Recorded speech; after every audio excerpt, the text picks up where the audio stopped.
शिंदेंच्या दिल्ली दौऱ्यावरून उद्धव ठाकरेंनी जोरदार निशाणा साधलाय।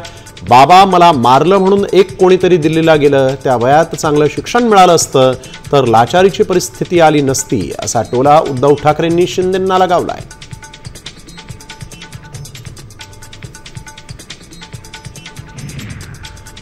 उद्धव ठाकरेंच्या टीकेला उदय सामंतांनी उत्तर दिलेलं आहे। शहांच्या खुर्चीला खुर्ची लावून शिंदे बसले होते, त्यांचं एनडीए मध्ये वजन आहे। मात्र वोट चोरीचा पिक्चर बघताना राहुल गांधींनी उद्धव ठाकरेंना 6व्या रांगेत बसवलं, याचा विचार ठाकरेंनी करावा अशी टीका सामंतांनी केली।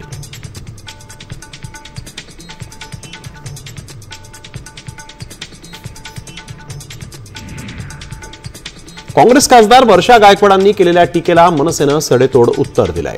लोकसभा निवडणूक प्रचारासाठी राज ठाकरेंच्या सभेसाठी भीक मागितली होती, आता मनसे दडपशाही करत असल्याचं आठवलं का, असा सवाल संदीप देशपांडेंनी विचारलाय।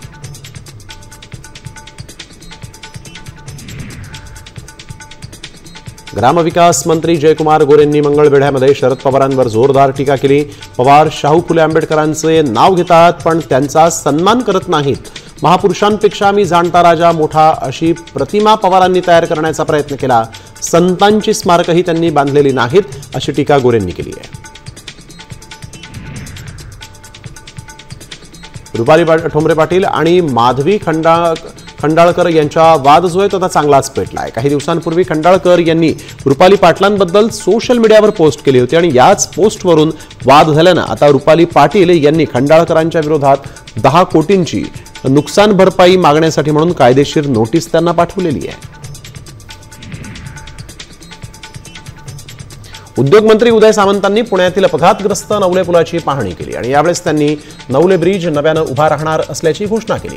काही दिवसांपूर्वी नवले पुलावर झालेल्या अपघातात 8 जणांचा मृत्यू झाला होता, त्यामुळे भविष्यात असं घडू नये यासाठी नव्यानं नवले पूल उभा राहील, असं उदय सामंतांनी म्हटलंय।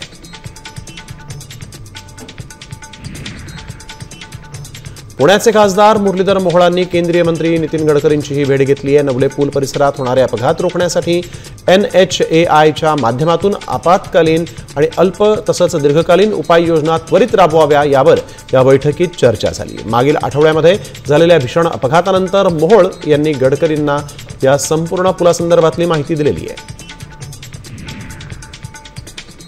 मनसे नेते अमित ठाकरेंवर नेरूळ पोलीस ठाण्यामध्ये गुन्हा दाखल झालाय। जमावबंदीचं उल्लंघन आणि परवानगीशिवाय पुतळ्याचं उद्घाटन केल्याप्रकरणी अमित ठाकरेंसह 70 जणांवर गुन्हा नोंदवण्यात आलाय।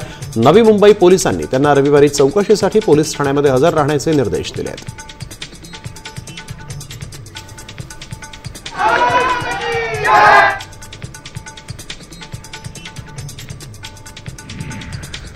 मुंबई पालिकेच्या संकेतस्थळावरून मतदार याद्यांचं डाउनलोडिंग बंद पडल्यानं गोंधळ उडाला। सूचना हरकती नोंदवण्यासाठी 7 दिवसांचा अवधी असून पहिल्याच दिवशी तांत्रिक अडचणी येत आहेत। जवळपास 7 लाखांपेक्षा जास्त पानांचा अभ्यास करून या हरकती नोंदवायच्या आहेत, त्यामुळे जाणीवपूर्वक दप्तर दिरंगाई केली जात असल्याचा आरोप मनसेने केला आहे।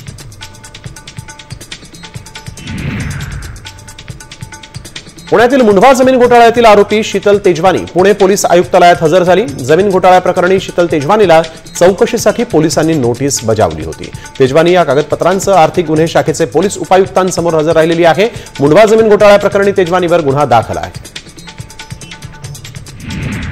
बीडमध्ये धुळे सोलापूर महामार्गाच्या भूसंपादनामध्ये जिल्हाधिकाऱ्यांची बनावट सही करून 241 कोटींचा वाढीव पाविजा लाटल्याचं उघड झालेलं आहे।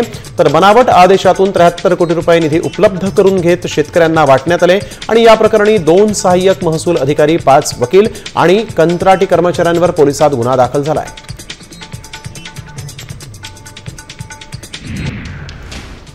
मालेगावच्या चिमुरडीवरील अत्याचार आणि हत्या प्रकरणातील आरोपीला कोर्टानं 27 नोव्हेंबरपर्यंत पोलीस कोठडी सुनावली आहे। आरोपीला आमच्या ताब्यात द्या अशी मागणी करत संतप्त महिलांनी कोर्टाच्या बाहेर गर्दी केली आणि रस्ता अडवला। या घटनेच्या निषेधार्थ उद्या मालेगाव बंदची हाक देण्यात आलेली आहे।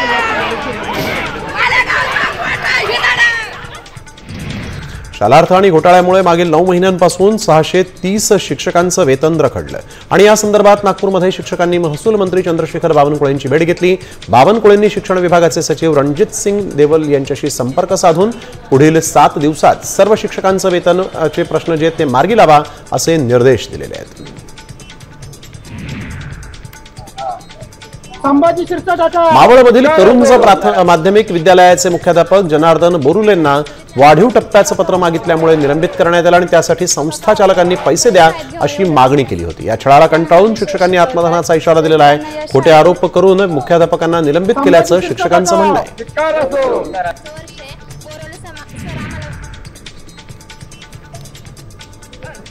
वसईच्या तुंगारेश्वर रिक्षा स्थानकावर रिक्षा भाड्याच्या वादातून 2 रिक्षा चालकांमध्ये वाद झाला आणि हाणामारी झालेली आहे। विनापरवाना रिक्षा चालकांची आरेरवी आणि मनमानी वाढल्यामुळे सर्वसामान्य नागरिकांनी अशा चालकांवर कठोर कारवाई करा अशी मागणी केली आहे।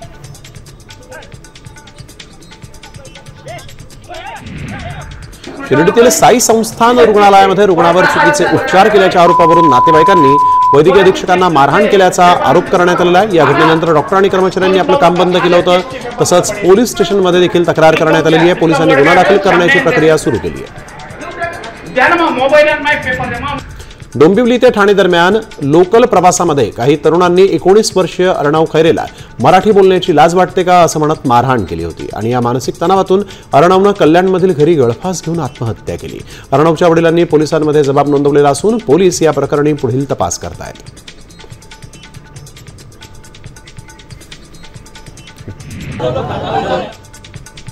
पुण्यामध्ये रवी साबळेनं सोबत राहणाऱ्या महिलेची वीट आणि दांडक्यानं हत्या केलेली आहे। 3 दिवस मृतदेह घरात लपवून ठेवल्यानंतर दुर्गंधी येत असल्यामुळे यावेळेस आपण बघतोय रमेश साबळे यांच्या मदतीनं त्यानं लोहगाव स्मशानभूमीमध्ये तिचा मृतदेह फेकला। पोलिसांनी सीसीटीव्हीच्या आधारे दोन्ही आरोपींना अटक केली असून मुलाच्या कृत्याचं बापानं समर्थन केलं आहे।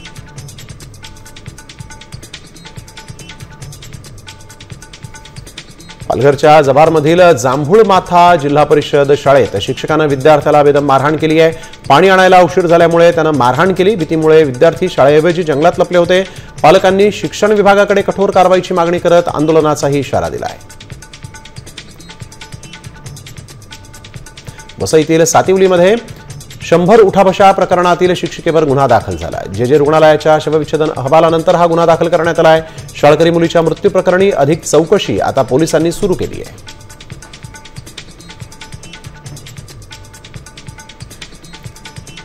पुणे बेंगलोर राष्ट्रीय महामार्गावरील कात्रज रोडवर एसटी बसचा विचित्र अपघात झालेला आहे। बसचा ब्रेक फेल झाल्यामुळे चालकाचं नियंत्रण सुटलं आणि हा अपघात झाला। सुदैवाने या अपघातात कोणतेही प्रवासी गंभीर जखमी झालेले नाहीत।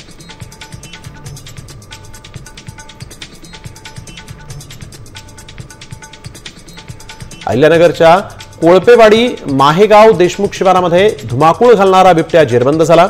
2 दिवसाच्या आधी दाम्पत्यावर त्यानं हल्ला करून जखमी केलं होतं। नागरिकांच्या मागणीनंतर वन विभागानं इथं पिंजरा लावला आहे।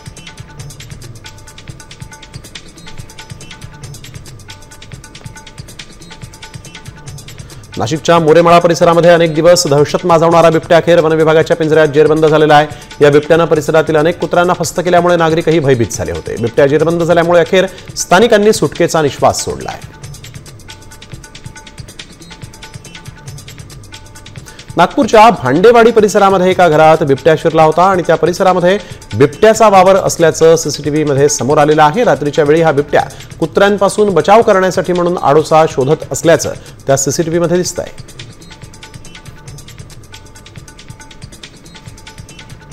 परभणीच्या जिंतूर तालुक्यामध्ये बिबट्याचा मुक्त संचार आढळून आलेला आहे आणि त्यामुळे इटोली भोगाव आदी गावांच्या परिसरामध्ये भीतीचं वातावरण निर्माण झालेलं आहे। तसंच या भागातील नागरिकांनी सावध राहावं आणि प्रशासनाला सहकार्य करावं असं आवाहन वन विभागानं केलं आहे।